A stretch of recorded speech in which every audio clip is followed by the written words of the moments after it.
G'day guys, welcome back to the channel. Good to see you all here for this video. I'm going to be talking about the Kyle Flanagan situation. Now, a lot of criticism going on this young kid's head, and I'm going to be analysing, I'll be doing a Roosters season review. My season reviews will start after the grand final, and I guess I'll address it at that point too. But as I said, a lot of criticism towards this young fella, and let's speak about my thoughts on this situation, because it's a video that I didn't think I had to make, but I think it needs to be addressed, and it needs to be addressed now.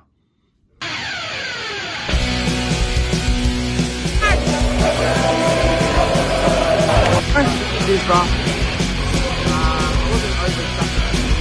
Subscribe to Entertainer. Who's going to win the All-Stars tonight? Yeah, I want to entertain now.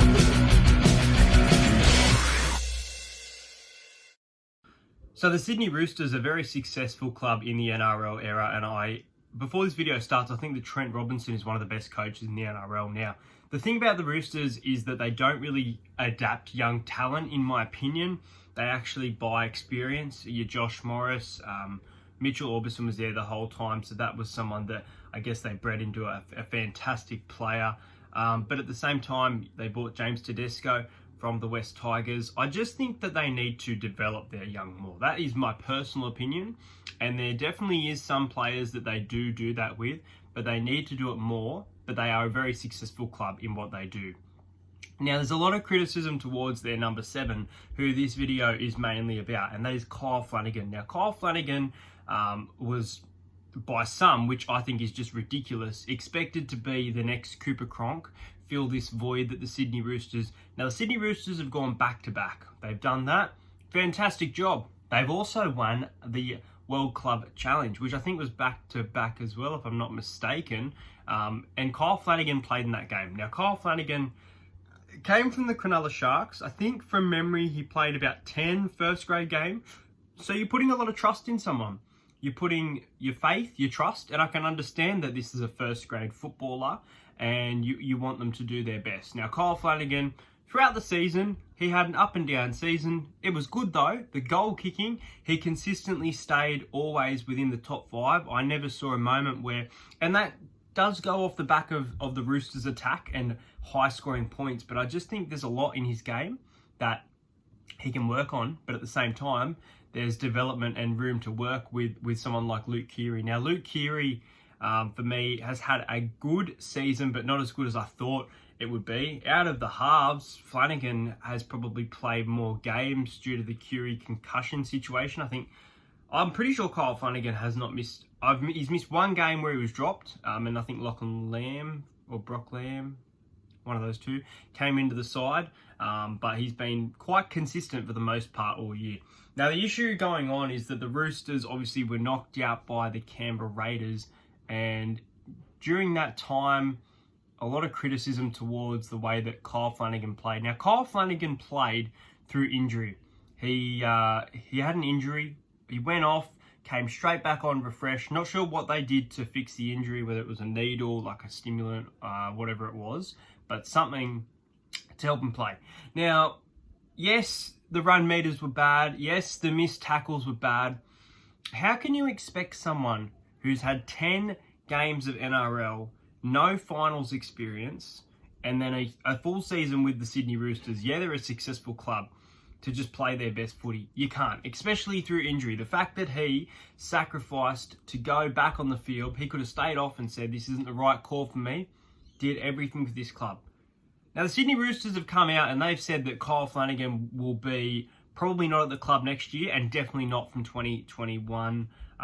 He's off contract at the end of next year, but they're saying that we don't want you here next year, which is just bullshit to me. It really frustrates me, and as I said, I don't want to have to make this video, but this is something for me personally that I can't stand the way that people are treating him. And there are a lot of people who are getting behind Kyle here.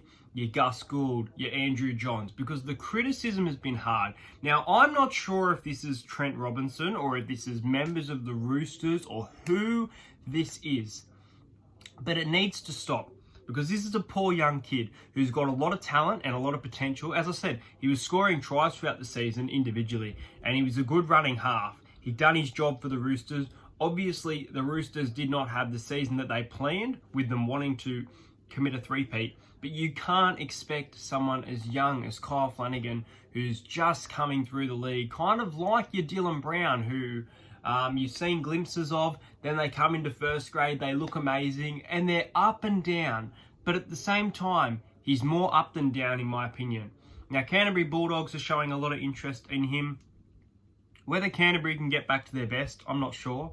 I'll speak more about this in my season review. Obviously, if they sign Kyle Flanagan, they've got Kyle Flanagan, they've got Nick Kotrick. I can't think of anyone else if they've signed any forwards or anything. I think they might have been one, but I forget. But in regards to this situation, it needs to stop. It really does. Because this poor young bloke, I feel so sorry for him right now. He had a bright future ahead of him, and the Roosters look like they've just crushed him to pieces. Now, whether he plays at the Roosters, that is his decision. But the way that he's being treated is terrible. Now, the Roosters, the fact is, the Roosters aren't even blaming their losses. They've lost over the years some decent players. They've lost Dylan Napa, they've lost Latrell Mitchell, and they're probably about to lose Kyle Flanagan. So the team has changed. It's been very similar, but the team has changed. And no one's ever gotten the blame for it. But for some reason, in 2020, Kyle Flanagan is the one that is declared as a failure and the loss for the Roosters season. It is not his fault. They were outclassed by the Canberra Raiders. They were outclassed by the South Sydney Rabbitoh.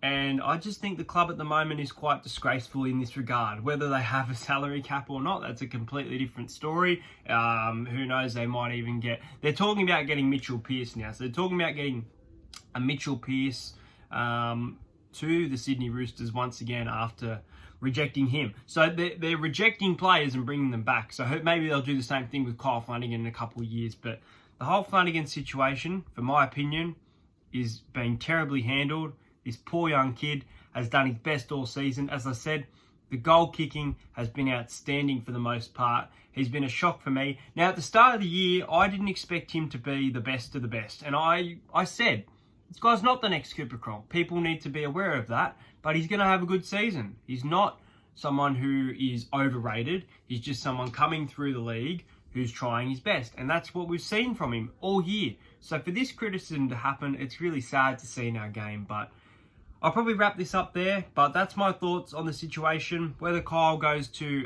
stays with the Roosters in 2021 or goes to the Canterbury Bankstown Bulldogs, completely up to him. Who knows? Will we see Mitchell Pearce? Let me know in the comments if you think you'll see Mitchell Pearce back with Luke Keary in the halves for the Sydney Roosters.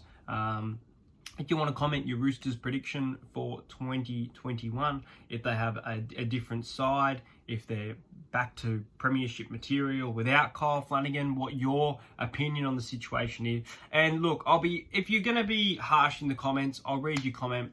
Probably won't love react it. There you go.